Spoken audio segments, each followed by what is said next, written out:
Good morning, everyone. Let's all stand.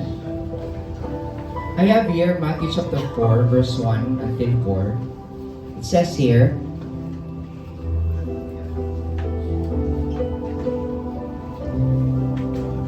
Matthew chapter 1, verse 4, 1 to 4.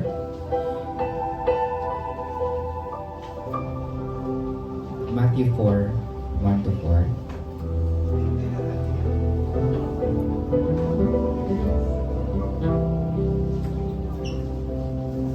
Okay, then Jesus was led up by the Spirit into the wilderness to be tempted by the devil. And when he had fasted 40 days and 40 nights, afterward he was hungry. Now when the tempter came to him, he said, "If you are the Son of God, command these stones become bread." Verse 4, but he answered and said, "It is written, man shall not live by bread alone, but by every word that proceeds from the mouth of God." Now, I know sa ato no familiar kita sa sininga verses. Remember, get the message of what is Jesus speaking. Kambal niya, man shall not live by bread alone, but by every word that comes from the mouth of God. But siningon, nga, normally, ang ginatulok talang perme ang physical bread or ang emotional bread naton or ang ano bala mga makita naton kabutang. But then again, here Jesus said, man shall not live by bread but every word. Do you know kung di ni siya gin-quote ni Jesus ang ini nga word? Ara sa Deuteronomy 8:3. In Deuteronomy 8:3 it says there, "So he humbled you, allowed you to hunger, and fed you with manna, which you did not know, nor did your fathers know, that he might make you know that man shall not live by bread alone, but man lives by every word that proceeds from the mouth of the Lord." Most of the time, ang natulog na lang permi ang aton lak, kulang ta amo ni, kulang ta amo ni, kulang ta amo ni. But then again, in your situation now, ano ayhan ang ginhambal sanggan? Most of the time, nagapalagyo kita sa mga negative, Mabagay tabla, hindi ko gusto sa negative vibes, gusto ko good vibes lang. Pero did you know nga kung hindi ka ka-realize kung ano ang hunger, hindi mo man ma-appreciate kung anong full mo. Hindi mo ma-appreciate kung anong joy, kung hindi mo ma-appreciate ang sadness. Hindi mo ma-appreciate ang kasanag kung hindi ka nag-agi sa kadulong. Sometimes the Lord has to let us go through a season to make us understand. Amen. So bumaaga, whatever you're going through right now, know this. God does things with a purpose. You might not see the purpose that sang iya sang Lord, pero you can always go and ask Him, "Lord, show me kung ano ginapapalabot mo sa akin." Amen. The reason why in a generation is full of entertainment because they just don't want to be lonely. They just don't want to be bored. They just don't want to think about negative things. Pero sometimes kinahanglan na ma-realize it. Amen. Let's pray.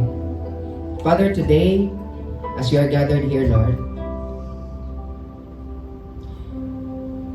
we acknowledge that we are standing before you, not we're standing before other people. Lord, thank you today for another day.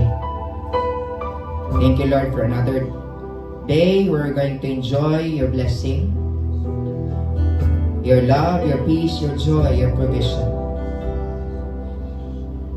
Even through the lives of our loved ones, Father God. Lord, madamo, gid nga salamat sa sininga aga. Today, Lord, we just want to spend time with you, worship you, hear from you, and just give thanks, Father God.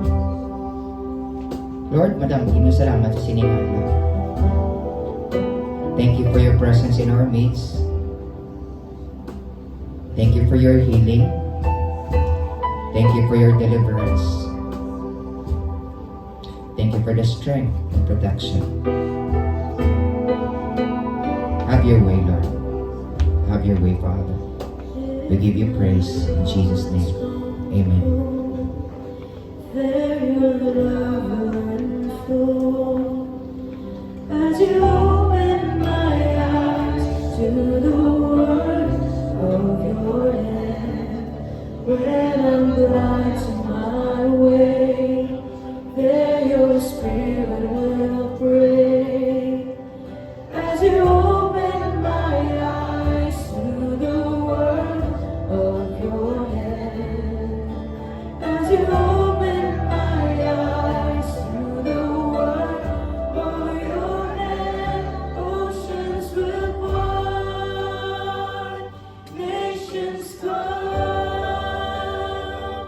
at the whisper of your call. Hope will rise, glory show. In my life, your will be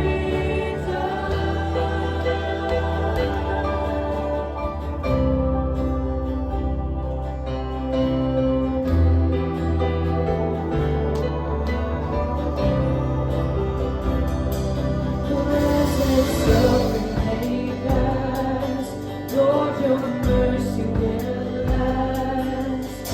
As you open my eyes to the word of your hand, and my heart find praise, I'll delight in your ways. As you open my eyes to the word of your hand. As you open my eyes to the word of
Lord, indeed, Father, in our lives, Ginoo God, that your will be done, Ginoo God. And Lord, sa mga pagtawag, Ginoo God, Lord, wala sang tao nga tigaan, because Lord, deep inside, Ginoo God, din tamo sa mga puso, that Lord, manginhumok, Ginoo God. Lord, kada mo sa bagay, Ginoo God, naging-introduce namon, mga practices, Father, nagkatubra namon, that Lord, nag-lead sa mga tigaan sa inyo, Ginoo God. And Lord, right now, Father, Lord, galing down kami sa amon ko galingon sa inyo, Ginoo God. Lord, break us once again, Father. Mold us, Ginoo God. I-reshape kami once again, Father. And Lord, I know, sinangaga may ubrahon ka. Lord, may kayuhon ka naman, Ginoo God. Lord, may repair ka naman, may restore ka naman, Father. Lord, may ayuhon ka naman sa amon, Ginoo God. So Lord, we thank you, Father. Lord, we pray even, Ginoo God, today, si mga word, Ginoo God. And Lord, may buo ka sa amon. So Lord, even sa mga wala tuloy, Ginoo, sa mga nagapakadto, Father, Lord, cause each and every one, Father, na magka-urgency sila nga heart na magsugata sa imo, Ginoo, Lord, because you are good. Because Lord, wala ka nagkulang sa pagkukaw mo sa amon, Lord, basta hindi na kami ginawa. So Lord, Father, ginahimaya ka na mo, God, sige na ito mo. Have your way, Father, in this place. In Jesus' name we pray. In Jesus' name we pray, amen.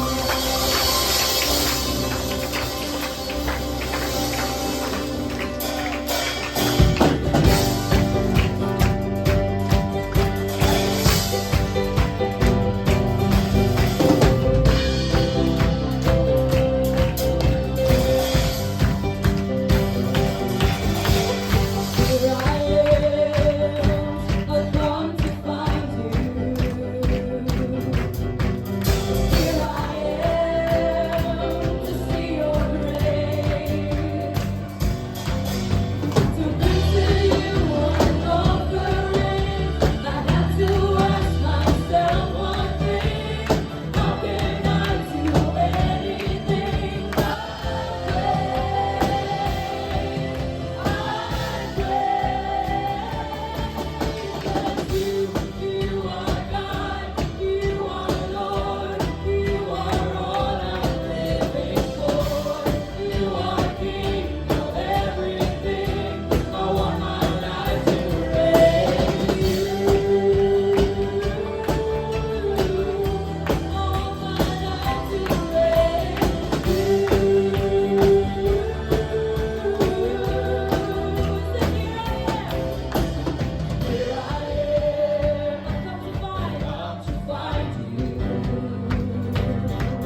calm the raging sea. And we ascend on a solid ground. The Lord is our salvation.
trumpet sound. Oh, may I then in Him be found, dressed in His righteousness alone. Oh, let's stand before the throne. Oh, let's stand before the throne. Oh, let's stand before the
Indeed, Lord, apart from you, we can do nothing.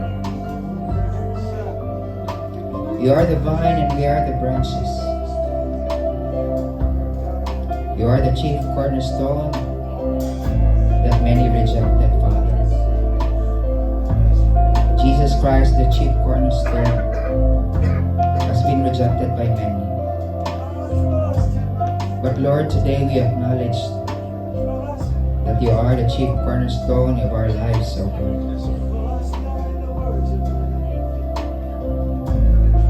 Lord, madamo gid na salamat sa imong presensya sa among tuwa. Indeed, you are faithful. Faithful to your promises. Lord, sa sining aga, madamo gid na salamat, Father, as we are gathered here today. Thank you, Lord, for open hearts and open ears, Lord God, that we may be able to receive what you have in store for us. Salamat, Ginoo, sa isa naman kadlaw ang indugang mo sa ama. Salamat, Lord, sa sining adlaw, God, may ikaw makitambal sa among Father.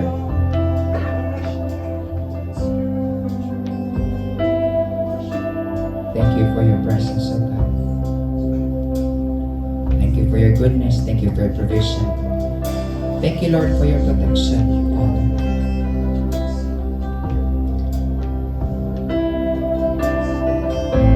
You are faithful.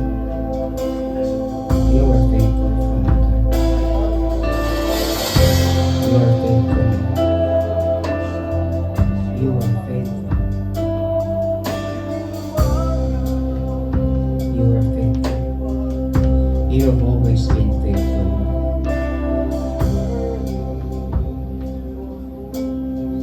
Have your way, Lord, in the hearts of your people today. Have your way, Father. Have your way, Lord. We give you back all the praises, all the glory and adoration in the mighty name of Jesus. And everybody say, Amen and Amen.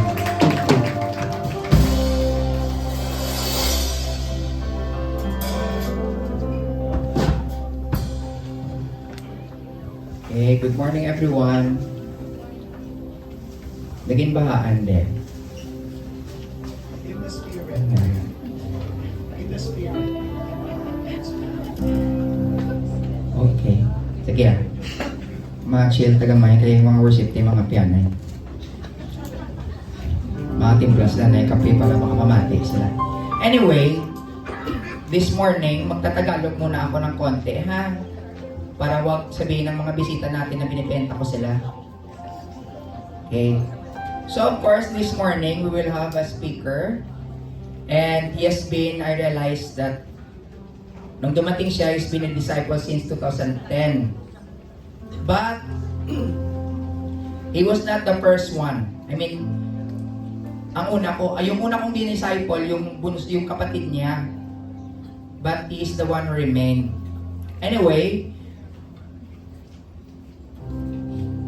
siya yung pinorbisay ni Tita Linda na, alam mo anak, ang cute-cute ng asawa mo. Siya yung pinabakbite ko dito sa inyo. And they're here kasi natin nila si Joaquin, tumayo ka. Go. Sige, marap ka doon. Yung panganay nila, and dito na siya mag-aaral sa UNOR. He will be taking pharmacy and magdo-doctor din daw someday. Marami pa dito mga atin na magdo-doctor din. And also, I remember as I'm going to introduce him to you, naalala ko nung kinausap ako ng kapatid niya, si Joshua. Sabi niya, kuya, may may problema, ganyan. Sabi niya, ipapakounsel ko siya sa'yo. Sabi ko, don't force him. Sabi ko, let him come to me. Kasi baka sabihin niya, sino ba yung Kuya Mike na nakikialam sa buhay ko, di ba? So anyway, when I talked to him, before I talked to him, I prayed. Sabi ko, Lord, ano problema ng taong to? Because I don't know him.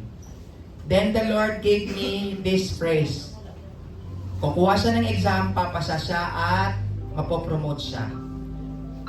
That's the word that I received from the Lord before kami nag-usap. So when I met him, sabi ko, bago ka magsalita, may sasabihin ako sa iyo.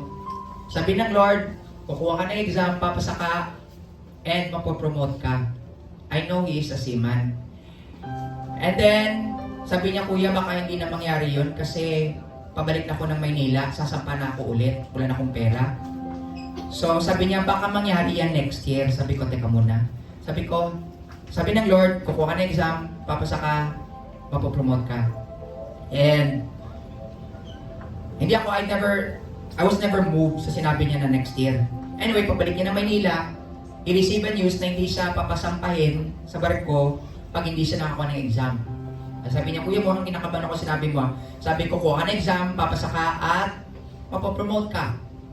Then, supposed to be, yung exam niya is sometimes March or April. Umuwi siya ng Laguna because yung family ng taga Laguna, but the father is from Pasig and the father graduated also from Jan Bilacson, Iloilo. So, tatlo kayong magkapatid na seaman, di ba? Malakas yung influence ng father. Seaman ng father, yung tatlong anak, seaman din. Ilang kayo magkakapatid na lalaki? 5. At isang babae. Anyway, so when he went back to Laguna, he received a news na kukuha siya ng exam by January, second week ng January, when he was expecting March or April. And then, eto pa yung catch. Because wala siyang pera, the company gave him only money para sa exam. So, wala siyang pera for review center. Ang ginawa niya was, self-study and then nangihingi siya ng mga review doon sa mga nagbayad ng review center. So, nangingi lang siya. So, yung review niya, sabi niya, kuya, paano to? Sabi sa akin ng company, sabi sa akin ng review center, yung exam nila will be second week of January. Sabi niya, hindi pa ako, and I'm not ready yet. So, inulit ko lang yung sinabi ng Lord ko, kung ano exam, papasa ka and mapopromote ka. 3 days before the exam, may leakage na lumabas. Then, he told me na nilalagay nila sa mga laptop lahat nag-error. Sabi ng Lord, kukuha na exam, papasa ka at mapopromote ka. Huwag mong pakialaman, huwag mong i-mix ng hindi maganda yung plano ng Lord. Anyway, got the exam. I realized, akala ko top 10 lang. Actually, top 2 siya sa board nila. And then, he passed. And then, after that, nung nilagay niya na yung USB, lumabas na lahat ng mga answers na leakage. Ang point ko doon, plano niya pa kasi at that time, he yet not cook Christian, di pa siya nalutong Christian. Sabi niya, kuya, ibibenta ko to pera na. Sabi ko, huwag kong benta yan. Basagin mo yan, sirain mo yan. Sabi ko, huwag ka nang mag-lead sa mga tao sa masama. But anyway, and today, at the present, he is one of the preaching team ng church nila. But he's praying that one day, pag nasettle na lahat, gusto niya manilbihan kay Lord. And I'm praying na dalhin na lang siya dito ni Lord sa Bacolod. Kasi right now, yung isang daan yung panganay niya, si Waki, kukuha na dito ng pharmacy sa UNOR. Anyway, today, I'm gonna welcome Brother Jerome Paniza.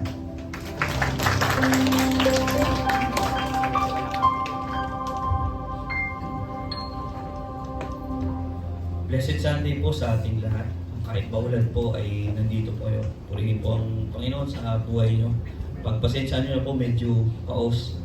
Kasi hindi ko alam parang ganito siguro dahil yung mga kalaban ni Kuya Mike, mga malalakas eh. So sabi ni Kuya OJ, yung mga naiimbitahan daw ni Kuya Mike na mag-preach dito, parang nilalagdan bago magsalita.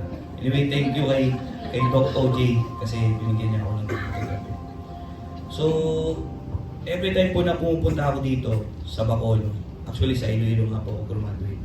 Kahawig naman ng Bacolod yung Iloilo. Lagi ko pong naaalala talaga yung journey, yung naging journey ko bilang Christian. Doon po kasi ako nagsimula, yan, under sa wing ni Kuya Mike for I think 2010 yung Kuya Mike. So, 16 years, 15 years na. Now, napakasarap pong sariwain yung power po ng Panginoon na, di ba, yung pinaramdam niya po sa amin paano yung journey ko. And sino po makakapagsabi na ngayon, araw na ito, tumatayo po ako sa inyong harapan. Hindi ko po talaga forte yung tumayo po sa stage at magsalita po sa tao. So, minsan, minsan, niloloko ko ni Kuya Mike na baka magpastor ka ganyan. Pero never in my mind na pumasok po yung mga ganun bagay. Pero sino po ako para pigilan kung ano po yung plano ng Panginoon. And salamat sa lahat po, especially po yung sa family na Joy, sa pag-welcome po sa amin. Pagdating ko po dito talagang feel ko po yung yung family, Christian family po. Kahit hindi po tayo magkakilala personal, but I know kapatid ko po kayo, pamilya ko po kayo through Jesus Christ. And syempre, yung ating pong pag-uusapan is, sabi ko nga, family. No? So, yung pong naranasan ko na pagmamahal ng Panginoon, utang po natin. So, utang po natin sa mga taong nagsimula. So, yun po ang ating from the book of Acts. Sin po yung mga apostles. So, tingnan lang po. Ayan. So, filled with power, sent with purpose. So, napansin ko lang, medyo kaaway po nung inyong motto. Alam ko po yung motto nyo kasi kahapon nandito po kami. So, nakita ko po doon sa pintuan yung inyong motto po, be fed with the word and be led by the Spirit, diba? So, parang kaaway po. So, sabi ko nga, dahil po sa mga taong nauna sa atin, yung mga apostles, ini-enjoy po natin yung pag-ibig ng Diyos, yung iniwan po niya, di ba? So, galing po ito sa Book of Acts. So, a little bit of background po kung ano po yung Book of Acts o tinatawag po na Acts of the Apostles. So, yan. Diyan po nagsimula, no? Start of early Christian movement led by Spirit-filled and Spirit-driven followers of Christ. So, hindi na po sila basta-basta apostles, but they were led by the Spirit. They were filled with the Holy Spirit. They were the followers of Christ. And then, how they spread the gospel from Jerusalem, Judea, and Samaria, and later on to the ends of the earth. So makikita po natin, if you will read the book of Acts, makikita po kung paano po nila ginawa. And then, show that Christians are not political threat to the Roman Empire, but rather the faith was the fulfillment of the Jewish prophecy. So, fulfillment of the Jewish prophecy po. Bakit Jewish prophecy? Kasi yung pong connection ni Jesus Christ as the Messiah sa scriptures. during that time, wala pong term na Old Testament, basta scriptures. No? And wala pa pong New Testament noon. So, yan po. And syempre, para maipakita po doon na yung mga Christians, ay alam naman po natin during that time, di ba, Roman Empire, marami pong pinipersecute na Christians. Talaga pong pinapatay po sila dahil lang po sa faith. And then, happened approximately 30 to 65 AD, first century AD. So, ba't ko po inilagay yan? Gusto pong makita nyo na ito po ay sariwa pa, kumbaga. Buhay pa yung mga eyewitnesses. Yung death, burial, and resurrection ni Jesus Christ. So, around 30 years ago pa lang, di ba? So, ano pa? Buhay na buhay yung mga eyewitnesses. Okay. Now, yan po ay nilagay ko lang na tanong, are we called? So ako po naniniwala na lahat po tayo ay tinawag. So kasi minsan may misconception na ang mga tinawag lang yung mga magpapastor, ministry. Pero sa totoo lang, if we are claiming that we are Christians, dapat naniniwala tayo na tayo ay tinawag. So ano pa man ang ating trabaho, o ano pa man ang ating history o pinanggalingan, if we are believers of Christ, we are called for something. Diba? Naalala ko nga kanina yung sinasabi ni Kuya Mike na yung bago magbukas, yung devotion is yung nasasayang na panahon kapag po tayo ay mabubuhay lang ng walang purpose. Kasi pag sinabi mo na hindi ka called, anong purpose mo sa buhay mo? Diba? Hanggang dito ka lang, Sunday, upo ka dyan. Pag may midweek service, attend ka lang. So hindi po gano'n, no? So yes, we are called. And then another thing, tanong is, are we equipped? Ano pong equip yan? Are we equipped of the knowledge and the teachings of Jesus Christ? Kasi, ano natin, we are called. Sabi niyo, we agree that we are called. Now, yung pong equipping is, yung pong intentional na tayo ba ay nagbabasa ng Bible, nag-aaral ba tayo ng kanyang salita? Kasi sabi nga ng inyong motto, be fed with the word. No? Kasi pag sinabi po natin calling tayo, tapos hindi naman tayo equipped, hindi natin inaaral yung requirements ni God, ni Lord, Jesus Christ. So paano po natin maririnig yung kanyang boses? No? So out of ano tayo doon? And then, are we ready to be sent? So yan po yung pangatlong pwede yung pagmuli-mulitan. Kasi, yes, we are called. Alam natin sa heart natin, may willingness tayo. And then in our mind, we are equipped. Nag-aaral tayo ng salita ng Diyos, nagbabasa tayo ng Bible, alam natin yung kanyang buhay. But are we ready to apply that? Yung hands. Kung makikita nyo, tatlong H po, heart, head, and hands. So are we ready to apply? Are we ready to send? Parang yung sa Isaiah 6:8 po, no? Nung tinatanong ni God si Isaiah kung sino ipapadala ko? Anong sabi ni Isaiah? Panginoon, ako na ipadala mo. So kaya po kaya natin na sagutin kapag po tayo ay tinawag na ng Panginoon to certain calling, no? So, ito po yung ating verse. So pwede po ba kayong imbitahan tumayo para po bilang paggaling po? Kahit ako na po magbabasa. Acts 1:8. But you will receive power when the Holy Spirit has come upon you, and you will be my witnesses in Jerusalem and in all Judea and Samaria and to the ends of the earth. So purihin po ang Panginoon sa pangalan niya. Samahan niyo na po sa prayer. Heavenly Father, salamat po sa araw na ito. Tunay kang dakila, Panginoon. Lord, I pray na itago niyo po ako sa inyong harapan. Lahat po ng aking kailangan, mga pong wisdom and strength, Father God, sa iyo lang po manggaling. And open niyo po ang mind and heart ng bawat isa as we study your word, Father God. May sa buhay namin ito at later on may share din po namin sa iyo. Purihin ang pangalan mo, in Jesus' mighty name we pray. Amen. So, makaupo na po ba? So now, kita niyo po, no, but sabi po ng, yan pong sinabi niya, si Jesus Christ po ang nagsasalita dyan. So sinabi niya po yan during, before ascension, yung pag-ascend niya sa heaven. No? Yung conversation po niya na yan, nag-took place before, during his 40 days ministry. Kasi di ba namatay siya, muli siya nabuhay. So nagstay pa siya sa lupa ng 40 days bago siya makasend. So, parang katulad po no, Matthew 28:19, ano po yun? Yung the Great Commission. So therefore, make disciples of all nations, baptizing them in the name of the Father, and of the Son, the Holy Spirit, and teaching them what I have commanded you. And ang pinangako niya po doon, I will be with you until the end of the earth. So ngayon, yung pong command na yun ni Jesus Christ, ay yun po ba ay para lang sa mga apostles? Actually, yung make disciples po doon, yung verb na make disciples, yan po ay active present kung pag-aaralan. Active present verb. Ibig sabihin, tuloy-tuloy. Tuloy-tuloy. Hindi lang po yun natapos doon sa panahon yung sinabi niya. Diba?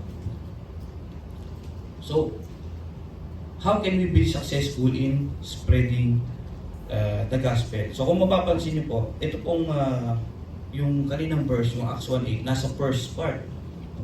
Ang author po ng Book of Acts, alam naman po natin si Luke. Okay. So, nasa first part, bago niya naisulat yung paglaganap ng Christian. Di ba? Sinabi niya muna to. Kasi, nung sa pag-aaral ko po, yung Holy Spirit binanggit po sa Book of Acts 18 times sa ESV version at saka sa New King James version. So 18 times. Bakit gano'n?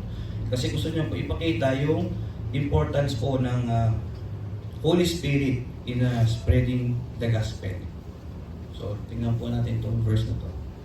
And while staying with them, he ordered them not to depart from Jerusalem, but to wait for the promise of the Father, which he had said, you heard from me, for John baptized with water, but you will baptize with the Holy Spirit not many days from now. So tingnan niyo po, naka-highlight po yung not to depart. So hindi lang po yung mga anak natin magsabi ng wait lang pag inutusan. So Jesus Christ even said, but to wait. Huwag mo nang aalis. Huwag mo na kayong umalis. Hintayin niyo yung ipinangako, which is the Holy Spirit. So alam niyo po kasi, minsan kahit po sa ating buhay, lagi po tayong nauuna sa Panginoon.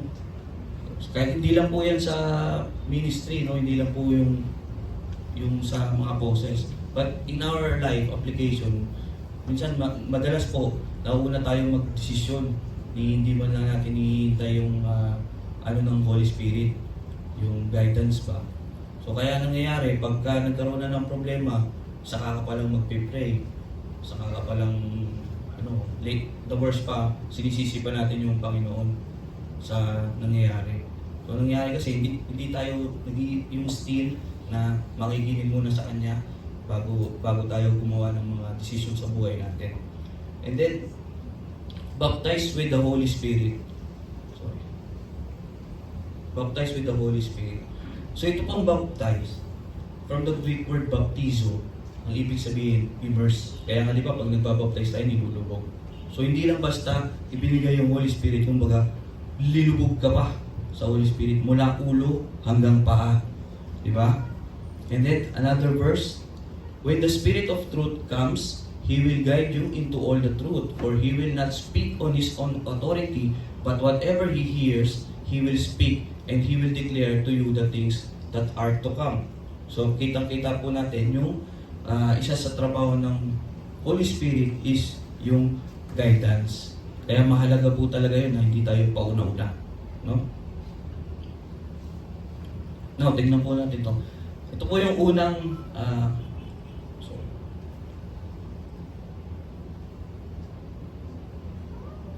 yan. Another verse pa. Nevertheless, I tell you the truth, it is to your advantage that I go away, for I do not go away, the helper will not come to you. But if I go, I will send him to you. Again, si Jesus Christ yung nagsasabi. So patunay na kailangan niyang umalis para dumating yung Holy Spirit. Ano sa likod yung gotcha? Hindi na sa likod yung sila yung magka. Ayan, sige. So wala na. Point na lang. Sorry. Okay. So the Holy Spirit empowers. Yan. Yun po yung ating first discussion point. The Holy Spirit. Based po sa verse. So ano po yung power?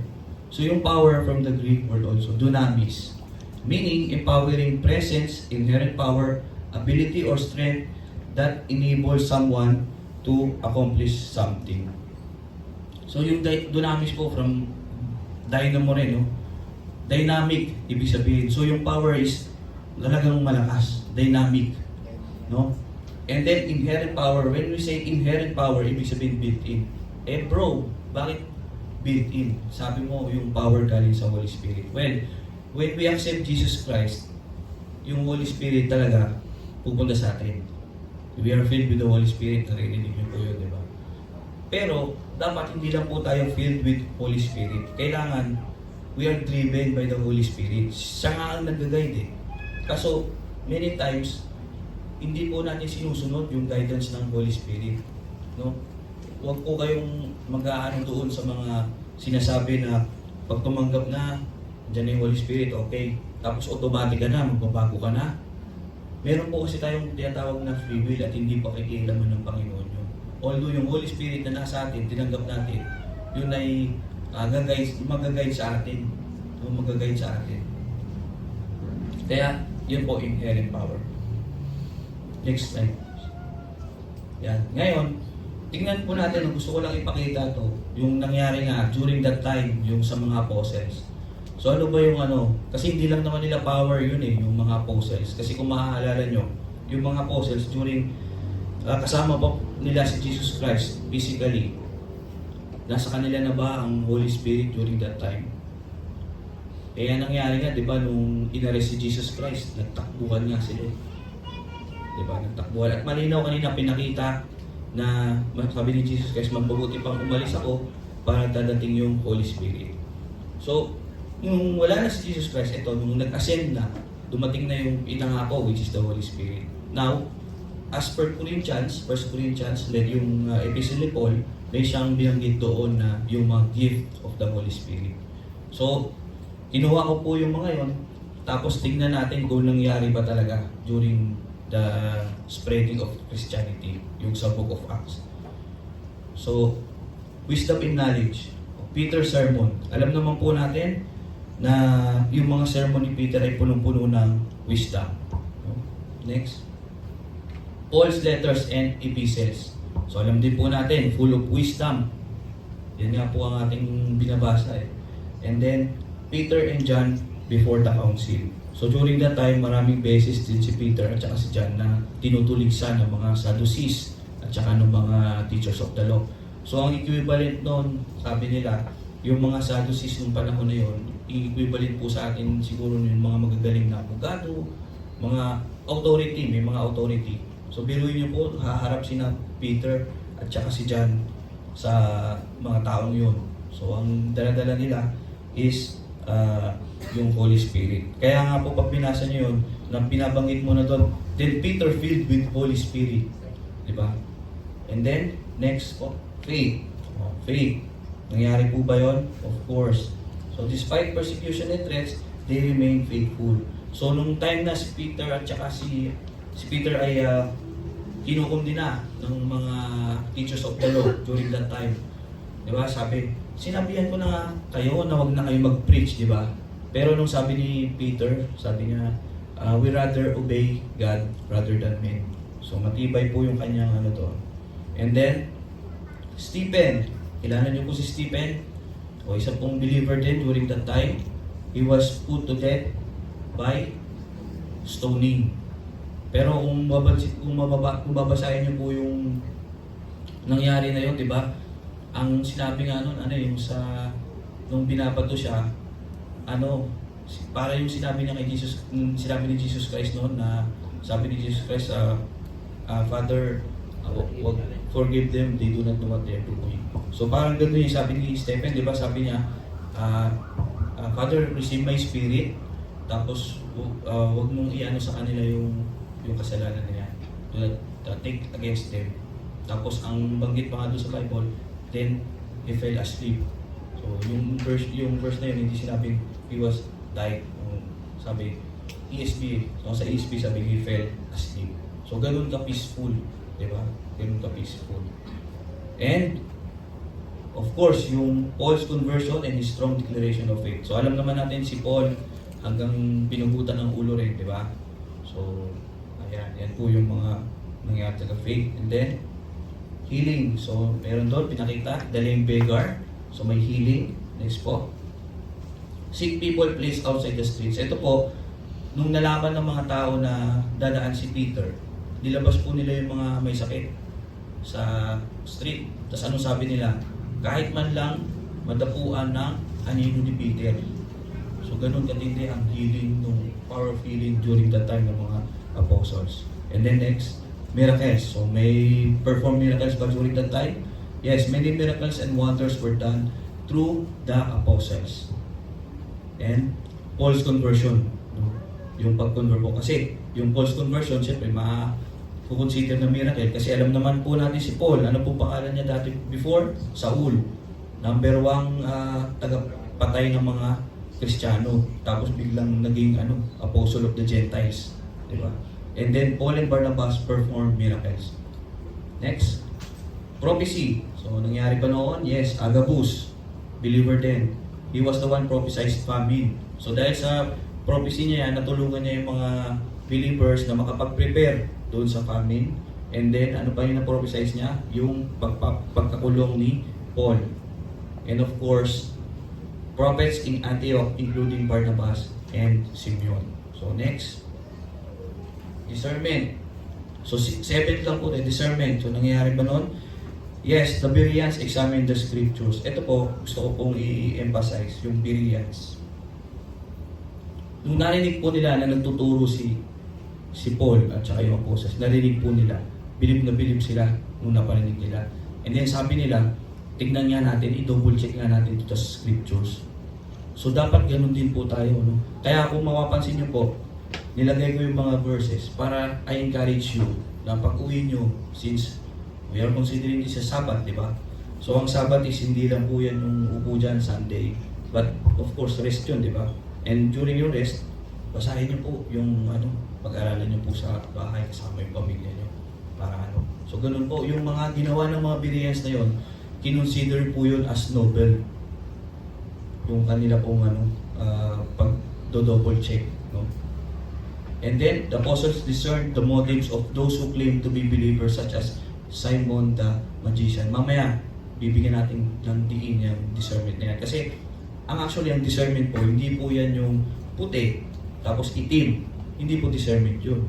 Kasi kahit bata, alam yung puti tsaka itim.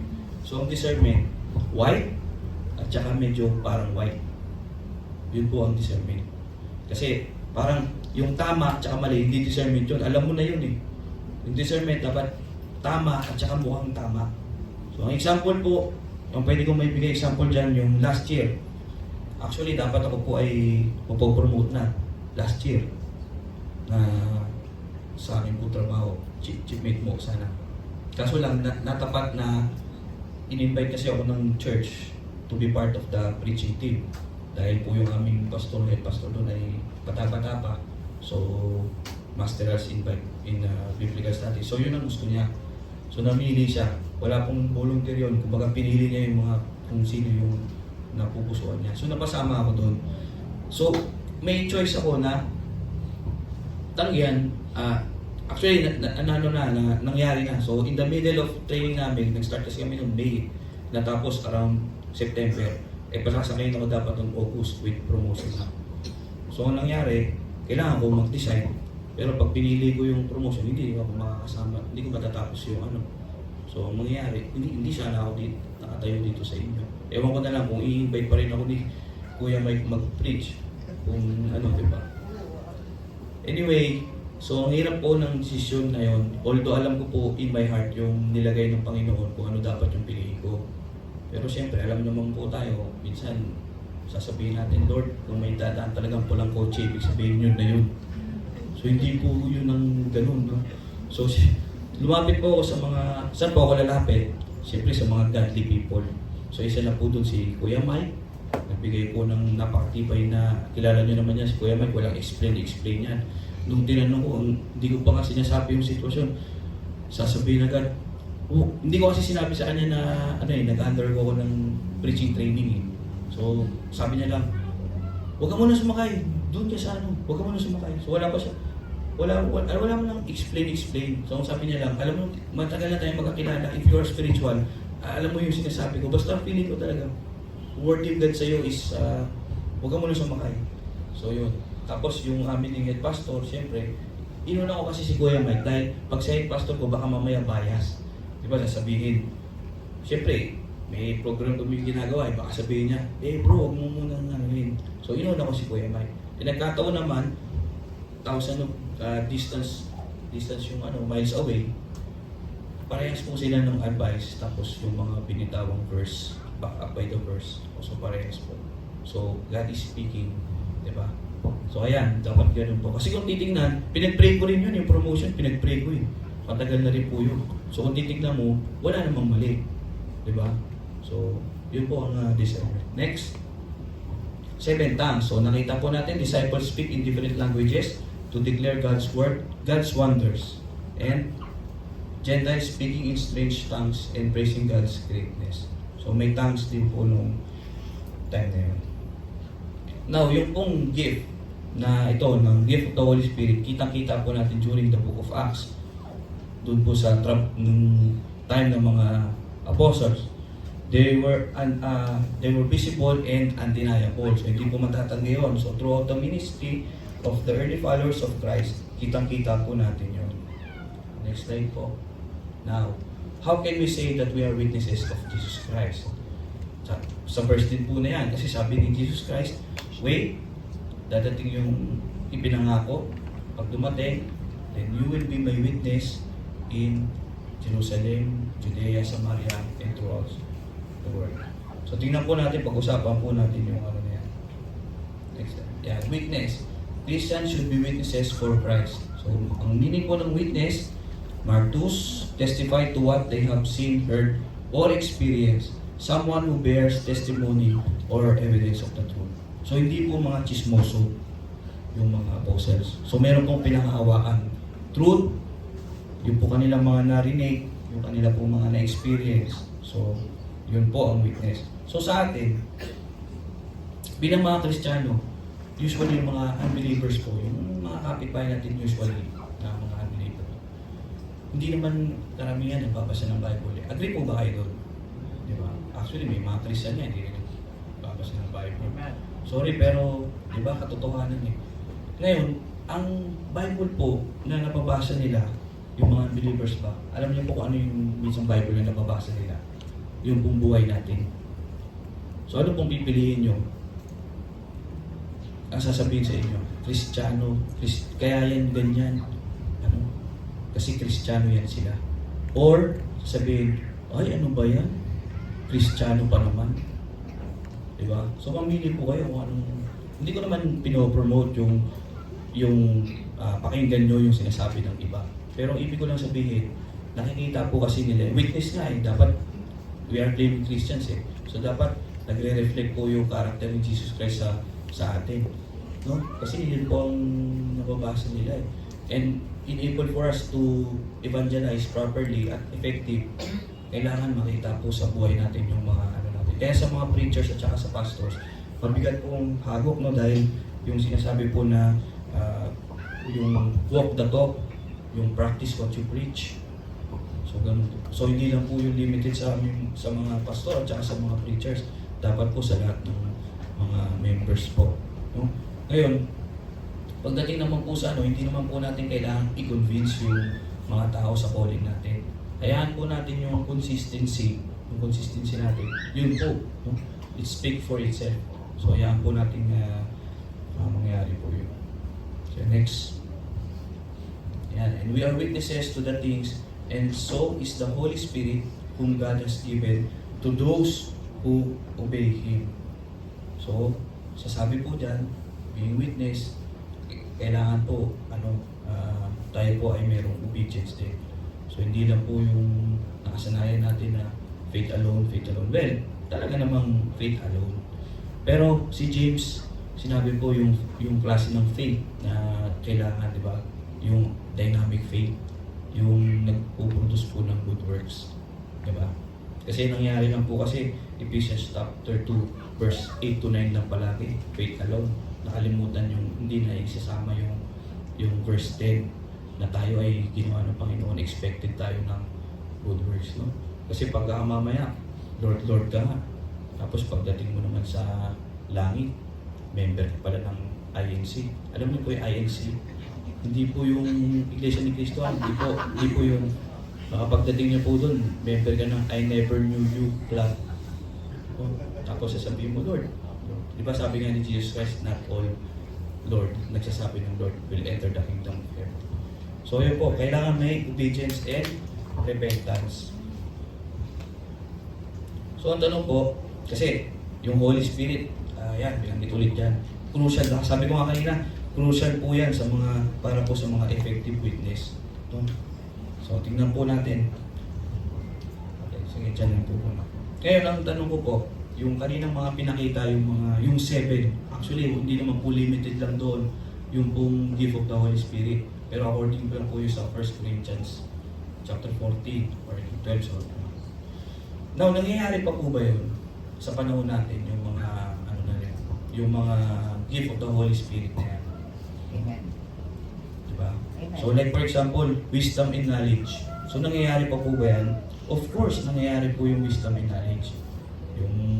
Kasi pagka wala, di gulo-gulo na tayo dito. Pero gusto ko pong sabihin sa inyo, like yung mga preachers yung tumatayo dito, you nakaka-receive po kayo ng message, di ba? Yung message po dapat hindi lang po information. Kasi nga, Holy Spirit nga, di ba? So, kailangan yung message not only will give you information, but important is transformation. So, hindi lang po dapat brain that was informed, but also heart that is transformed. So, ganun po yung Kasi, yung mga tao, titingnan po yan eh. People, titingnan po yung work of God, yung gawa po ng Panginoon sa buhay mo. Kaya sabi ko kanina, di ba, sa mga picture, practice what you preach. Di ba, yan ang sinisingil ko, di ba? Bilang pastor, lagi yan ang binabato eh. Pero hindi nila maano yung mga ibang members, hindi nila maano sa buhay nila yun, hindi nila ma-apply yung walking the talk, di ba? And yung pong true faith kasi, more than information lang po yan. It should be transformation. Ngayon, pag nag-aaral po tayo ng Bible o theology, yan po, alam niyo na po yung term ng theology, di ba? Study of God. Kasi theo means God, tapos logy, study. So, study of God. So, ngayon, mag-ingat lang po tayo kasi yung study of God, pag pinag-aralan, so, siyempre, merong tinatawag na good theology at saka bad theology. Diba? Kaya mahalaga po yung discernment eh. Tsaka yung act na ginawa ng mga Bereans, dinodouble check. Kasi, now, if we study theology, dapat po, ang isang palatandaan, isi-share ko po sa inyo. Pag po kayo ay nag-aaral ng malalim na Bible, dapat sa pag-aaral nyo, it will bring you to worshiping God. Now, one of the highest form of worship is obedience.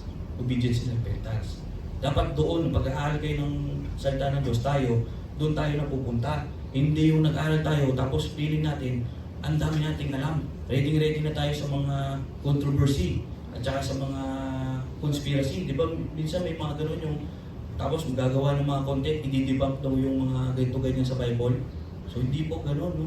Hindi po yung, wow, kabisado ko na yung Bible, nabasa ko from Genesis to Revelation, kitang-kita ko yung mga nangyari. Tapos ready ka na sa mga debate. Makikipag-debate ka na sa ibang religion. So, hindi po yun. Kasi when we study the Word of God, relationship po ang ating ang ating tinutumbok. Relationship po sa Panginoon, hindi po religion.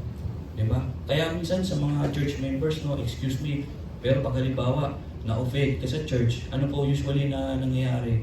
Lipat na agad ng church. Diba? Eh, kung totoosin, pamilya mo naman tayo. Kasi ang church po, hindi lang po yung building. Ibig sabihin po ng church is the community, yung community of same people sharing the same faith in Jesus Christ. Diba? Unity nga eh. So, ngayon, kung gusto nyo po ng perfect church, ihintayin nyo mamatay kayo. Kasi sa heaven po ang perfect church. Diba? Nasa heaven po yung perfect church. So, dito, kailangan po tayo ay nagpapalakasan mga kapatid. Yun po ang importante. That is why, when we study the Word of God, relationship, kaya nga pag lumalapit po tayo sa Panginoon, yung relationship natin sa Panginoon, di ba sinamarize ni Jesus Christ ang commandments into two? Ano po yung una? Love your God with all your heart, mind, and soul. O ngayon, pag nagawa mo yun, mapapansin nyo, automatic, ang pagmamahal nyo sa kapwa nyo dumadaloy. Kasi yun yung second greatest command eh. Love your neighbors as you love yourself. Di ba? Di ba? So yun po. Now, miracles in faith, nangyayari pa po ba? Siyempre, nangyayari. Kasi yung mga tao, mahilig po sa miracles yan. Kaya pansin nyo sa mga balita minsan, yung halimbawa may bulto, umiyak ng dugo. Silang na agad yun eh. Diba? May mga dalang panyo na agad yun. Papahit dapat dun sa bulto para gumaling ka. Ganun ang ano eh. Ganun ang mindset ng tao, mahilig sa mga miracles and wonders. So, nangyayari po sa atin yan. Kasi yun nga, tatanungin ng tao, kailan huling gumalaw si Lord sa buhay mo? Kaya nga, mahalaga po sa atin yung ating mga testimonies. Legit testimonies. Kaya mapapansin nyo, di ba, may mga nagtuloy sa church o yung nainganyo, ang pinapakinggan nila yung testimonies. Yung testimonies muna. Tapos, katulad ni Pastor, ba't ako interesado sa kanya noon? Kasi, ako, pilosopo doon eh. So, sabi nga ni Pastor sa akin noon, naiilang siya sa akin. Kasi nga, ako din naiilang ako sa kanya. Kilos bakla eh. Diba? Ngayon, sabi ko, intentional talaga yung kanyang pagdi-disciple. So ako naman, parang nag-wonder ako. Sabi ko, paano nangyari yun? Bakla, tapos naging pastor. Tapos dati pang, jablo talaga to eh. Hindi kasi, alam niyo po ba yun? Alam ba nila, pastor, na yung siya ay mangkukulam? Tapos, yung Bible niya, buhay pa ba yung Bible mo, Koy? Wala na, digital ka na ngayon, social ka na eh. Bible niya yung, lagi niyang dala-dala yun, yung Bible niya, yung kulay itim. Nakasipit doon yung picture nga na member pa siya ng, buhay pa ba yun, yung picture na yun? Na member pa siya nung mangkukulam. Nakita niyo na yun, nakita niyo, kaya Jeno, iba yung picture ni Kuya Mike doon, nakakadiri talaga yun. Totoo talaga. Pero tingnan nyo naman. Ganyan yung kapangyarihan po ng Holy Spirit talaga. Hallelujah! Kaya dapat hindi po tayo judgmental talaga. Titingin lang sa panglabas. Kaya talaga ako, paano nangyari yun? So, napapasama na ako sa kanya. Kada pupunta siya ng Iloilo, may mga dadalawin, visitation, yan, mahalaga rin yun. Visitation sa mga, so sumasama ako. Ngayon, nakikita ko yung buhay ng mga dinadalaw namin. So parang nangyari nun, nakakaya naman pala yung problema ko kumpara sa problema ng mga tao to. So, pero makikita mo yung liwanag sa pagbumuka ng mga kahit baon na sa hirap, pero pinakahawakan yung kapangyarihan ng Panginoon. So doon ako na parang nagsimula na namin. So sumunod na lang yung nakakapakinig na ako ng salita ng Diyos. Tapos, dahan-dahan ba? Ngayon, nagbabasa na ng Bible. So yun, ganun po kasi ang tao. Kaya po during time ng mga apostles, yung time na yun, maliban po sa scriptures na alam na nila, lalo na yung mga Jew, maliban po sa scriptures na pinabasa nila, ano ba yung gustong-gusto nila, lagi nilang naririnig mo? Gustong-gusto po nila yung mga accounts at saka stories ng mga eyewitnesses. Diba? Kaya mahalaga po yung testimony. Kaya basahin ko lang po yung mga kasi when people knows Jesus miracles, nag-marvel po sila. Diba? So basahin ko Matthew 15:31. So the crowd marveled as they saw the mute speaking, the crippled restored, and the lame walking, and the blind seeing, and they glorified the God of Israel. So John 4:48 din po. So Jesus said to him, unless you see signs and wonders, you will not believe. Maging sa Luke 5:26, they were all struck with astonishment and began glorifying God, and they were filled with fear, saying, we have seen remarkable things today. So mahilig po ang mga tao pagdating sa gano'n. Kaya nga marami rin po nabubudol, di ba? Dahil po dyan. Ngayon, yung sa tongues, nangyayari pa po ba ngayon yan? Tama. Pero meron pong si Apostle Paul dito, yung caution, di ba? Na pag po may nagtatangs, kailangan may interpretate, na may nag-interpretator, no? Kasi pag po yung isang tao nagtatangs, walang nag-interpret, sabi niya nga, ang tinutulungan lang nun is yung sarili niya. Kasi siya lang ang may communication kay God eh.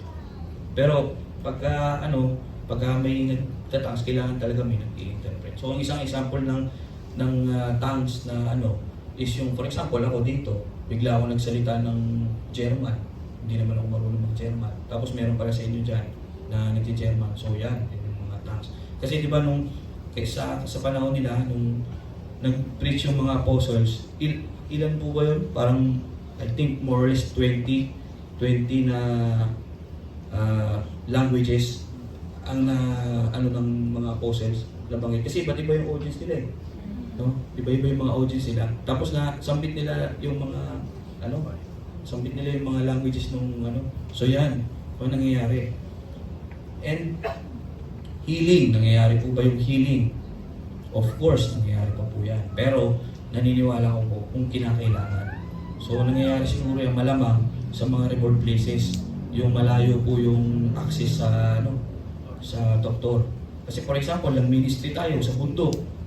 Tapos may doon, may, di ba minsan, kaya minsan parang hindi mo naman gustong ipag-pray. Bigla ma-feel ka ng Holy Spirit.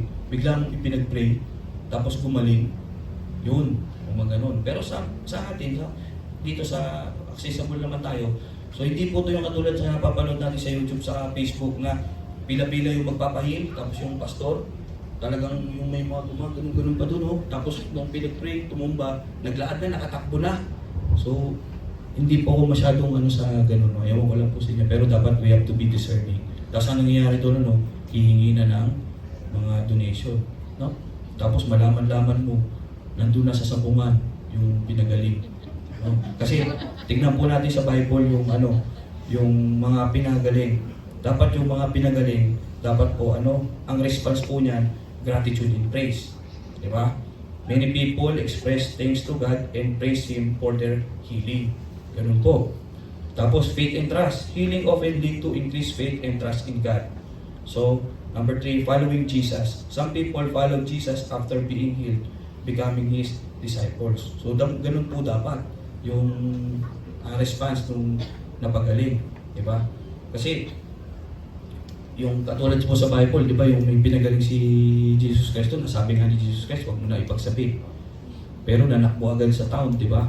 Dineclare agad niya yung yung wonders ni Jesus Christ with Peter 4. And discernment. Nangyayari po yan, of course, dapat lang. Kasi as Christians, we are required to be discerning. Although hindi po lahat nadidevelop yung gift of discernment, pero dapat bilang Kristiyano, meron po tayo yan. Kasi ito pong nyo rin, pagka with discernment comes division. So elaborate po natin, baka sabihin nyo anong klaseng division yun.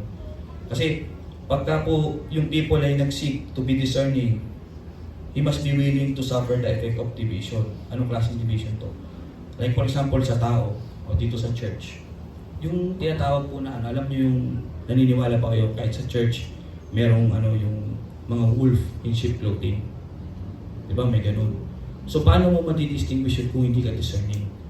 Diba? Ngayon, kaya ako sinabing division kasi it will protect you. Kaya nga po, dapat po tayo, wag po tayong makasanayan natin na sumilong po sa mga puno na walang bunga. Kasi pagka ganun, maapektuhan po ang ating pamumuhay. Diba? Sabi nga, birds of the same feather flocks together. Kasi pagka po, yung sabi nga, diba, yung totoong mga tumanggap, yung mga talagang legit ng mga Kristiyano, you will know them by their fruit. Kaya, yung discernment, poprotektahan po kayo niyan. Yun po yung division na sinasabi ko. Kasi mag-divide niya po yung believer at yung sa peking believer. Yung kanina yung pinakita po, di ba na-discern ng mga apostles yung hindi naman nila din-discern yung unbelievers, na-discern nila nun yung mga kasama na nila na nagpapanggap ng mga believers. Kasi tatandaan niyo po, the greatest threat of the church is from the inside. Hindi po sa labas yan. Kasi yung unbelievers, alam naman natin yan sila. Ang trabaho natin sa unbelievers, patanggapin. Paano po yung mga nasa loob, yung mga wolf in sheep's clothing. Diba? So yan, kailangan po natin yung discernment na yan. And of course, sabi nga po ni Jesus, diba, yung my sheep knows my voice. Diba? So, ayan. Prophecy. Nangyayari po ba yung prophecy? Yes, kasi yung church itself, prophetic po yan. Example po, yung fivefold ministry. Diba yung fivefold ministry, merong teacher, may apostle, apostolic, tapos ano pa, yung shepherd, pastor, tapos evangelist, at saka yung prophetic nga. Ngayon, ang tawag sa mga prophetic na yan, mga heart revealers. Bakit heart revealers? Kasi sila yung magre-reveal ng heart ni God, message ni God, o instruction ni God, para dun sa mga flocks niya, para sa mga tao. And you can see, si Jesus says, nag-iwan noon eh. Nag-iwan ng mga fivefold ministry na yun. Bakit? Kasi meron po tayong tinatawag na spiritual warfare. Yung mga kalaban natin, principalities of this world. Ngayon, strategic po yung mga yan. Kahit makikita nyo rin po sa Book of Acts kung paano gumalaw yung mga principalities na yan, yung sa battle natin. Ngayon, yung spiritual warfare, in order for us to win, kailangan manalo tayo sa battles. So, kailangan strategic din tayo. Kaya iniwan ni Jesus Christ na ganun. So, ibig sabihin, ang church hindi lang basta-basta.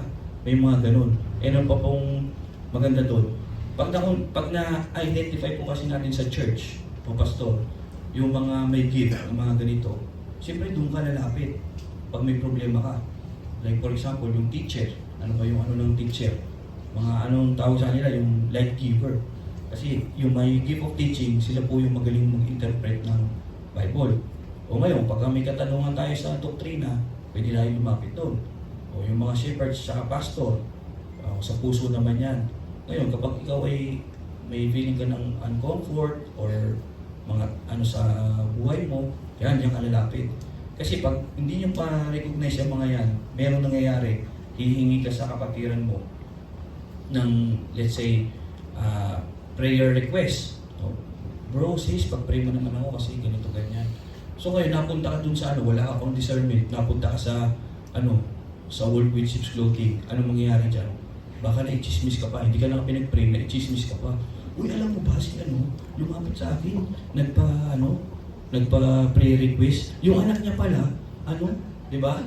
So yan po ang kahalagahan niyan. Actually, pwede po kayo tumawa, pero kung imagine niyo kung gaano ka-destructive yan. Di ba? Kaya ang church talaga, family yan eh. Kasi, di ba, yan ang, kaya iniwan ng Panginoon yung mga, na yan, mga fivefold ministry na yan. Kasi strategic ang kalaban, so dapat strategic na yun. And, alam niyo naman po yun, God is order, no? Although God can bring confusion, kasi nga, God siya, but He is in order, lagi, no? Kasi, sa yung mga prophetic din, di ba? Paano yung mga baguhan? Saan lalapit yan? Mga advice. O lalo na yung mga matagal na rin. Lalo may malaking desisyon sa buhay. Saan po ba tayo lumalapit pag nahihirapan tayo mag-desisyon? Sa ating mga spiritual fathers. Dito sa church nyo, si Pastor Mike. Diba? Diyan po tayo humihingi. So ayan. Kasi po, ang church po ay hindi po siya nag-exist to entertain people. Nag-exist po ang church. Yan po. Isa po to glorify God, to train disciples, and to reach the lost. Kasi yung pong mapansin nyo, yung mga gift of the Holy Spirit na yun, galing po yun sa Panginoon. Ngayon, kung galing sa Panginoon, ibig sabihin, dapat sa Panginoon din ang balik. Yung glory, sa Kanya lang. So, kung mapansin nyo, lahat ng mga binanggit na yung mga wisdom, kapag ka po yan hindi nag-point sa Panginoon, yung healing, yung mga tongues, pag hindi po nagpo-point sa Panginoon yan, peki yan. Diba? Katulad ng wisdom and knowledge, diba sabi ng Bible, pagka may lamang yun, yung sabi ni James, diba? Pagka may lamang selfish desire yan, hindi yan galing sa, yung wisdom na yan, hindi yan galing sa Panginoon. So dapat lahat ng mga gift na yun, since gift ng Holy Spirit empowerment, sumunod tayo sa Kanya, driven tayo sa mga ganon, yun yung tutulong, yun yung mga tools. Ngayon, ang balik dapat ng glory, laging sa Panginoon. Ngayon, tapos patapos na po tayo. So, yun yung point ko is, we as Christians, we are claiming Christians, dapat alam natin na may calling tayo. No? Now, regarding calling, sa pag-angat po natin spiritually, yung spiritual maturity, yung calling din po natin, tumataas din po yan. Hindi po pwedeng 15 years ka na, members ka pa rin. I mean, okay, member ka, pero 15 years ka ng Christian, 15 years ka na rin nakaupo dyan. So, kailangan as we grow spiritually, kasi di ba ang church ay ginamit din na figure of speech dyan is body of Christ. Di ba? So, kailangan gumagalaw. Iba-iba man yung ating mga gift. We are working in one. Di ba? And of course, yung church din. So, gusto ko i-consider nyo talaga yung church is a family talaga yan. Kasi sa totoo lang po ang church, maaaring sa iba, ano lang to, parang pag Sunday, pupunta, pag umulan, hindi pupunta kasi baka tumami. So, di ba? Pero ang church po kasi, sa iba po, dito po sila nakatagpo ng pagmamahal. Yung ibang members po, dito po nakatagpo ng tatay, dito po nakatagpo ng nanay, dito nakatagpo ng anak, dito nakaramdam ng pagmamahal ng isang kapatid. Di ba? So, ganun po yun. Kasi sabi nga po, yung the most effective nga na nangyari na pag-spread ng Christianity is during that time, yung apostle, yun sa mga apostle. So, ano nangyari ngayon sa panahon natin? So, bakit parang biglang humina? Kasi nga, yun naman talaga rin ang sinasabi ng Bible eh, di ba? Huwag po tayong maniwala sa lies na habang tumatagal, umuukay daw ang mundo. Hindi po, may pagbabalik talaga. So ang mga maiiwan lang, yung mga kasama ng Panginoon is yung talagang naghintay ng totoo. Kaya nga we should walk in spirit. Because God is spirit, so we should worship Him in spirit and truth. Now, yung walk in the spirit, ganun din po yun. Pag sinabi walk in the spirit, hindi po yun one time. Yun po ay parte ng ating buhay. Kasi kung hindi po tayo maglalakad in spirit, so wala po tayong business with God. So, next slide po, iiwan ko po sa inyo. Yan, pakibasa po. A successful church relies solely on the power of the Holy Spirit. So, yan. So, lastly, bago ko matapos, yung sinabi doon ni Jesus that you will be my witness in all of Jerusalem, Judea, Samaria, and all the world. So sa atin, baka mamaya merong ipapadala sa ibang bansa, well, praise God. Pero gusto ko pong iano sa inyo, so bago sa community, ang una-una po natin muna dapat nating ministry ay yung sarili natin, and secondly, yung ating pong pamilya. Pamilya po muna. Kasi ang kalaban niyan din po, ang number one attack niyan family. Kasi ang family kasi yun yung basic unit sa society. So pag wasak ang pamilya mo, huwag mo nang asahan na diba? So yan.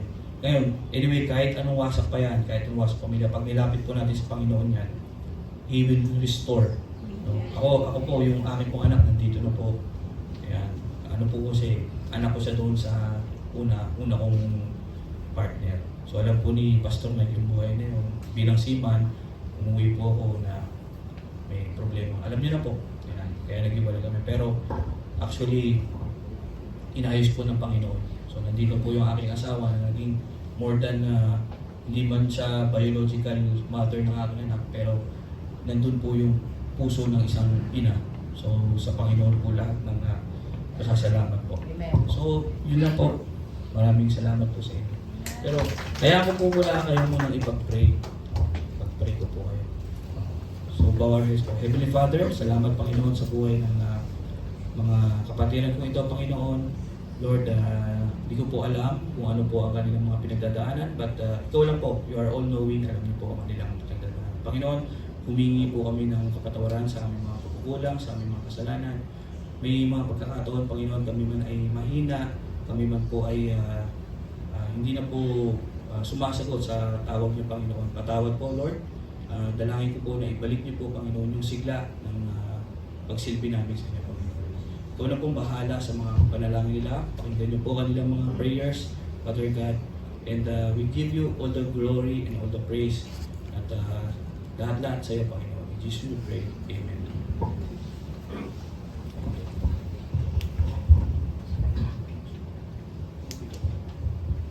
Sige, so I invite, sige, Joanne. Tawid mo na kayo ka dito, Waki. Pag-pray natin sila kung kayo sa mga po. Babalik sila ng Maynila mamaya hapon, si Jerome saka si Joanne. Sa likod daw ng isang matapang na lalaki, may matapang na asawa. Tumayo siya bilang nanay ni Joaquin. Alam natin yung kwento, di ba? Siyempre, hindi pa alam ni Jerome, binabanggit ka na kita dito. Siya yung nagsabi kay Jerome, si Talinda, nagsabi na yung asawa niya daw cute. Pero yung nanay ni Joaquin, matangkad yun, na-meet niya nung college. Pero during that time, he was ready to marry her, yung nanay ni Joaquin. Sabi ko na, make things right. Kasi nung natagpuan ko si Jerome, may dalawa na siyang anak. O sabi ko, habang di-disciple ko siya, siyempre hindi mo pinipilit ka agad. Sabi ko, I told him na ayusin mo yung buhay mo. So, you have to marry yung nanay ni Joaquin. But then, something happened na hindi pala yun yung ng Lord. Pinakita ng Lord through Tita Linda.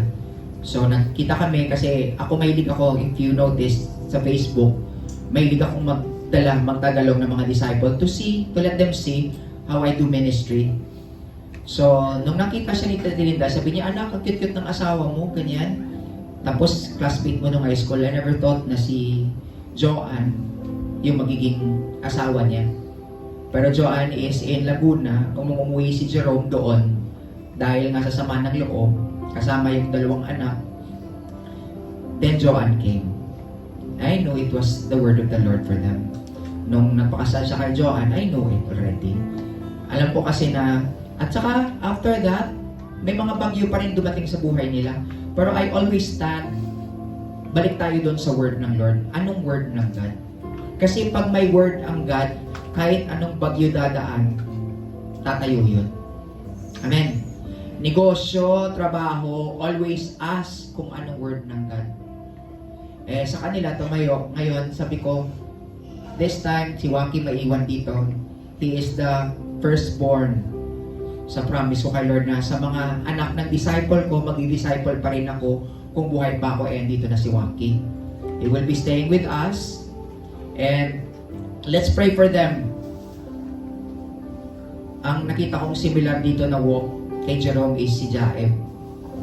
He will be working for a while, then yun nga, magpapastor. Biniro ko to siya earlier. Sabi ko nung dati, nasisense ko tinawag ka ng Lord. Pero sabi ko at the right time, sabi ko ganun. So, ngayon, fulfillment to. Sabi ko, it's my first time to hear Jerome preaching since 2010. Sumasama lang lagi to. Pupunta ako sa bahay nila. Every time na pupunta ako ng Maynila for ministry, most of the time, I would find time na bibisita sa bahay nila na maiwan lang doon si Liit. Si Liit, saka yung mga anak niya.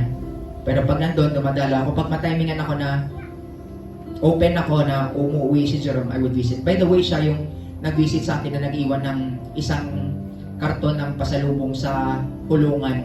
Siya yung kumausap doon sa jail officer na pinayagan siyang mag-iwan ng groceries. Anyway, ako I am just, I don't know, may natanggap din akong word kay Lord, reminding us of the power of the Holy Spirit. But above all else, nakita ko yung fruit. No? Na 2010, yung una ko my oldest is OJ. Then next in line, si Jerome. 2010 si OJ, 2007 yun. So, seeing your disciple, seeing your fruit na tumatayo, sumusunod kay Lord, hindi ko pala alam na nidiri ka pala sa akin dati, ha? Grabe, first time kong narinig yun, ha? Pero yung pag kumausap sa akin, parang okay naman. Oh. Sabi ko, pinagkakamalan kami daw. Pag nasa kami, pinapagkamalan ko tong jowa. Ako naman, ever since ganyan naman yung balita sa akin, jowa. Sino hindi pa dito? Oh, si OJ, ganun din. Pinagbawalan din si OJ nung una. Pinagbawalan din sumama sa akin. Kasi bakla nga ako. But anyway, I am blessed right now even to disciple Waki. And also for this church, I am blessed. And he will be magbibisita palagi yan sa Bacolod. So, he will be constant kasi dadalawin lang yung anak nila. And sasampa na sa August. And oo, dapat kahapon pala. So, he was telling me na, Kuya, baka hindi ako matutuloy dyan, prepare ka ng message. Pero, ang napagandang news because the company told him, sige, sumakay ka whenever you want, kahit saan gusto mo at kung ano gusto mo, pinagpipili siya kung sasakay siya o hindi. So, sabi niya, hindi siya muna daw sasakay kasi mag-preach siya dito, yatin yung anak niya. So, ako naman, nakita ko naman yung favor ng Lord kay Jerome. So, I am praying for every one of you here. I hope may natanggap tayong message. Ito yung puso ni Jerome. Medyo mukhang mukhang masakit ito magsalita eh. When I disciple him, actually, na pala? 3 na pala dito yung cum laude. Si Cedric, si Ilona, at graduate din ng cum laude si Jerome. And right now, he's giving his best serving the Lord. Kaya sabi nga niya, kung nagbibigay daw siya ng pinaka-the best sa school niya, sa company niya, how much more kay Lord? Kaya dito ko nakita, he did not just preach, but he lived what he preached. So, ngayon, mamaya, I'll pray for Jerome mamaya. For those who want to be prayed for kay Jerome, prepare mo na sarili mo, ha? Pumunta na lang kayo, ha? I know, kasi may nai-impart siya. I always believe in impartation, especially yung tapang, lakas. And right now, he's putting up a business. Sabi nga niya, pareho lang kay Jaem. He's putting up business and then maninilbihan kay Lord. Right now, may apartment. Tsaka si Joaquin, tagalinis nila ng swimming pool sa bahay. Ngayon, ibebenta nila yung bahay kasi ang tagalinis ng swimming pool nandito na eh. Wala nang tagalinis ng swimming pool. So, yun. And they're planning for the ministry. Joaquin will be also in the ministry soon. So, let's pray for them. Let's extend our hands. This church is always a family. That's why it's always bonded in the covenant. Mamaya after this, we will be ending up early. And those who want to be prayed for, lapit lang kay Jerome. And he will be glad to pray for you or ask advice. Father, thank you, Lord, for the life of Jerome together with Joanne. Saka si Waki, Lord, yung kanyang panganay. Father, we bless them today. For their life is a living testimony, Father, of your faithfulness. Panginoon, maraming salamat sa araw na ito. Thank you, Father God, for serving a servant who can witness us your word, not just sa salita, but even, Lord, sa actions. Father, I bless Jerome, O God, and the ministry that you have called for him to do, and even his family, Father. Lord, maraming salamat sa kanyang buhay. Maraming salamat, Panginoon, na patuloy niyo po siyang bigyan ng kalakasan and even wisdom, Father God. Everything that he needs, Lord, so that his calling will be completed. May pagpapatuloy niyang kanyang katawagan sa iyo, Father God. Even the desire, Lord, to serve you, Father, wherever you may call him. Even sa barko, Panginoon, I know that being a seaman is not easy. Palagi silang malaki sa kanyang pamilya, but you're strengthening the relationship together with Joanne, Father God. Lord, maraming salamat sa araw na ito. Bless your servant, Lord. Bless his family. Bless the works of his hand. We give you praise in Jesus' name. Amen. Sige. Tuloy na kayo po. Oh, I remember. Hindi lang pala ngayon yung issue ko na jowa ko. Boyfriend ko si Ivan, boyfriend ko si Cedric. Even pa kay OJ pala. Naalala ko, he reminded me of that. Pero, you know what? Not even one time that I felt that nandito sa akin. Ngayon ko lang narinig. Pero, you know, I enjoyed the discipleship. And right now, yung anak niya, and then he's planning to, may mga business na siya. Sabi niya, pag naayos niya yung kuya sa Laguna, they're praying, they're asking the word for the Lord to transfer here in Bacolod. Para may kasama ko sa ministry. Maganda doon, disciple.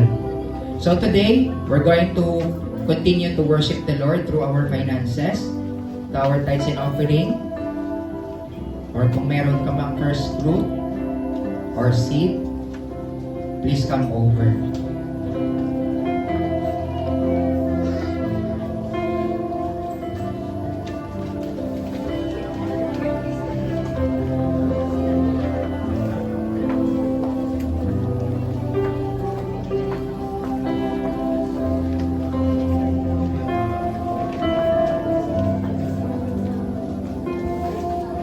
Nay, come over.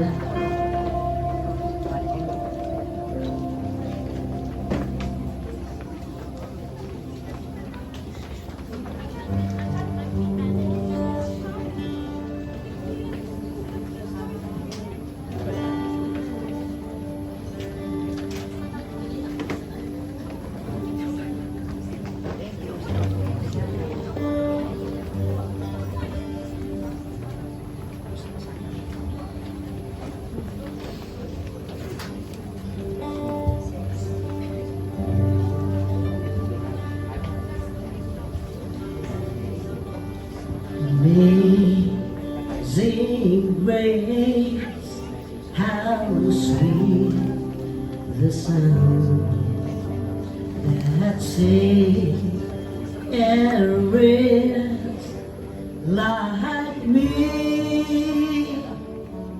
I once was lost, but now I'm found.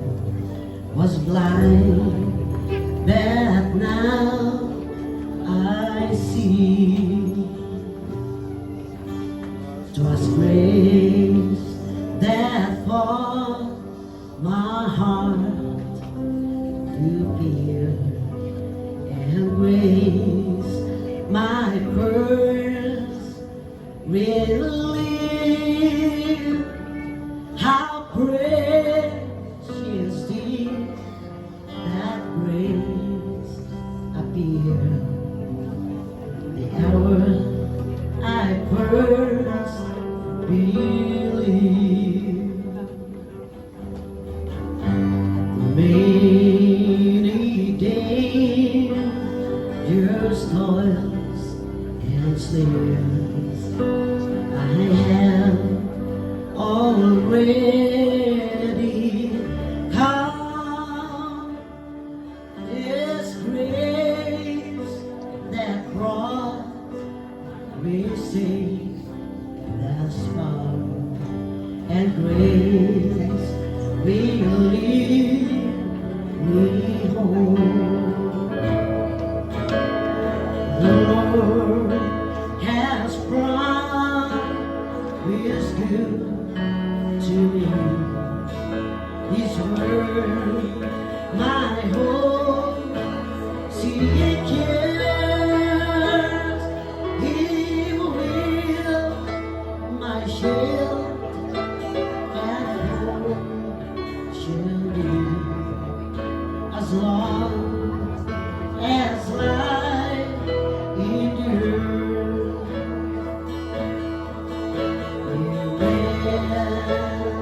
That place and heart shall fail, and mortal life shall cease.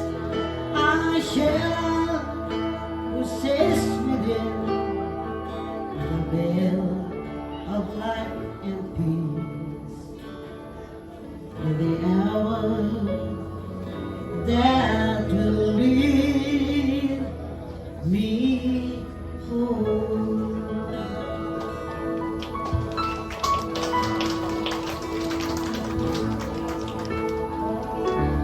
Nanay, thank you. We're blessed. Sige. Pero mauna ako announce before kita mag-close and let's pray.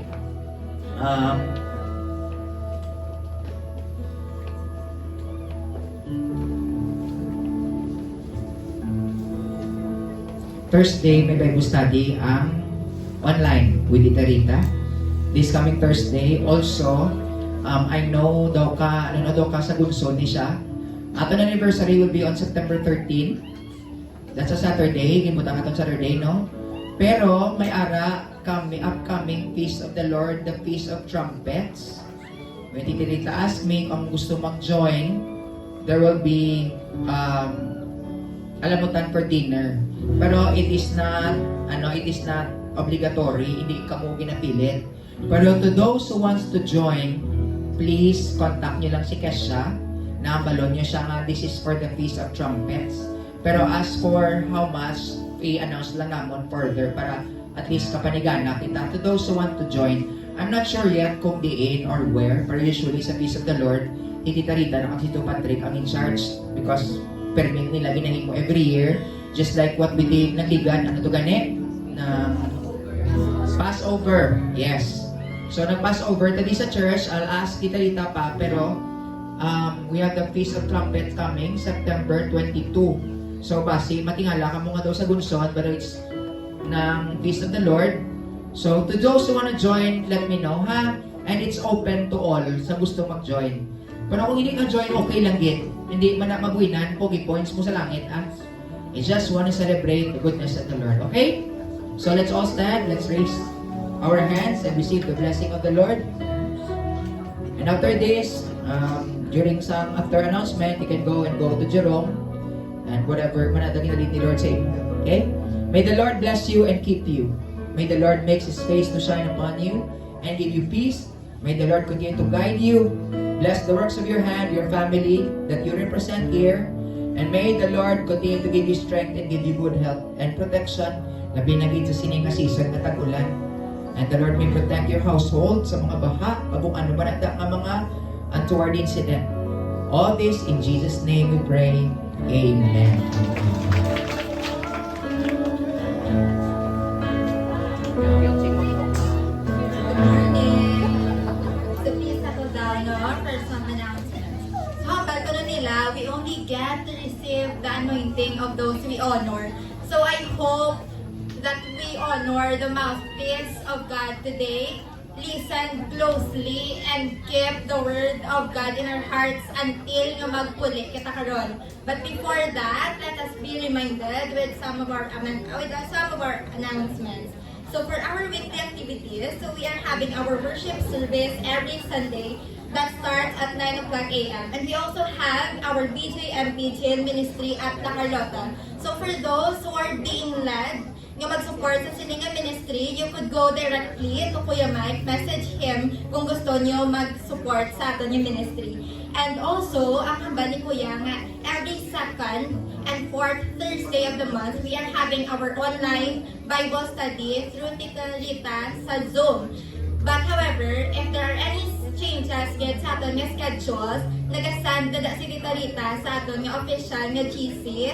So, bantay, gid ka mo dito. Also, ang Zoom link, ginabutang man na ni Tita Rita. So, if you have time, or I guess, dapat ma-make time kita, on 6 p.m. on Thursday, mati, di ka mo kag, attend gid ka mo. And also, every Friday, we are having our prayer meeting at 6 p.m. and Bible study at 7 p.m. So sa aton nga location, please stay tuned sa aton nga Facebook page. Eternity's Year, dira na da, ginabotang if sa Sabes sa Bible study or sa Fermbian.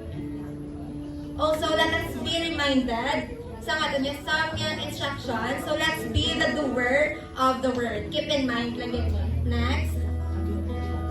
Also, we are streaming live every Sunday on Facebook sa aton nga wali. So if you have family members or mga kilala nyo nga gusto mag-attend sa aton nga service, approach lang sila first kay Kuya Mike so that he could give them access sa aton nga page. And also, like and tune in get sa aton nga Facebook page nga Eternity's Year. Tanan namon nga announcements dira na ginabutang.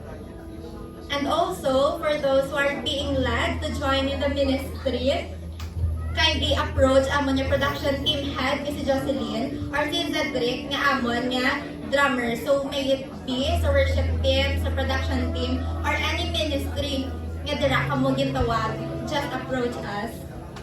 And also, listen, good ka mo, as we are about to celebrate our 6th anniversary, which is on September 13th. It will be held on Saturday at 9 o'clock a.m. So may ara lang kami mga some instructions and announcements about sa dili. So ang aton anniversary, it will be held at Almadria Highlands Resort. So para sa aton nga alamutan kita nga 600 pesos for food and entrance fee. So if you have any inquiry or may mga questions kamo about sa aton alamutan, go directly kay Manang Joy. But for payments, kay Kesha kamo kadto. Sa kay Kesha payments, kadatanan ha, if may mga questions kamo, direct kamo kay Manang Joy. And also, sa aton nga color palette, so it will be shades of purple. Shades of purple and blue. Or, ang mga pinagid kalapit nga color ara sa shades get sang indigo kano. So, ang lang na ang aton tandaan ha, ang aton nga anniversary, ang aton nga alamutan, katulad ni kamukhay, mananjoy, kagkay, kasya. So, let us be reminded sa tanan nga announcement. Please keep this in mind, Gid. And I hope, Gid, nga tanan nyo kaginan na batian, i-carry nyo dito, and let us walk with purpose. Thank you. Okay, so may nag-message sa ako, pati ko no online, i-bless ko. So Father, I pray Lord for those watching online. I pray Father, Lord, ano man ang ilang ginag-go through subong, I pray that you will guide them, protect them, Father God. And even Lord, thank you for your wisdom. Thank you Lord for ministering to them. Your hand are not too short to reach for them, Father. Lord, I bless those who are watching online. Thank you, Father God, for your favor. Thank you, Lord God, for the goodness that will overflow in their lives. In Jesus' name, amen. Okay? So, may umaga. God bless everyone. And enjoy your week. Long kay may masulod naman nga bagyo. May masulod naman isa.